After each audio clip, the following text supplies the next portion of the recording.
महारानी हो छने छने बदलेलु भेष। महारानी हो छने छने बदलेलु भेष। पहिला ही भेष मैया पटन में बदलेलु। पहिला ही भेष मैया पटन में बदलेलु। महारानी हो पटन देवी परल तोहर नाम। महारानी हो पटन देवी परल तोहर नाम। महारानी हो छने छने बदलेलु भेष। महारानी हो छने छने बदलेलु भेष।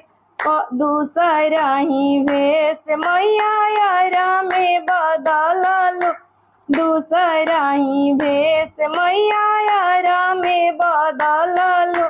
महारानी हो आयरन देवी परल तोहर नाम। महारानी हो आयरन देवी परल तोहर नाम। महारानी हो छने छने बदलेलु भेष।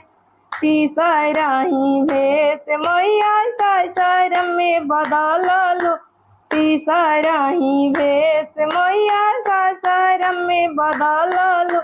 महारानी हो तारा चंडी परल तोहर नाम। महारानी हो तारा चंडी परल तोहर नाम। महारानी हो छने छने बदलेलु भेष।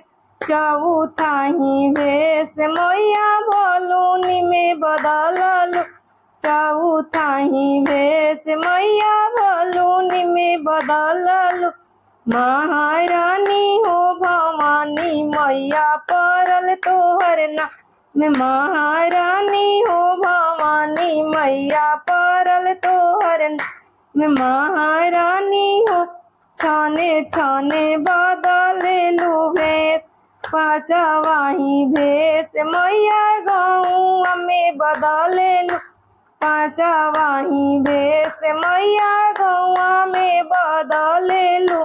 महारानी हो काली मैया परल तोहर नाम। महारानी हो काली मैया परल तोहर नाम। महारानी हो छने छने बदलेलु भेष। महारानी हो छने छने बदल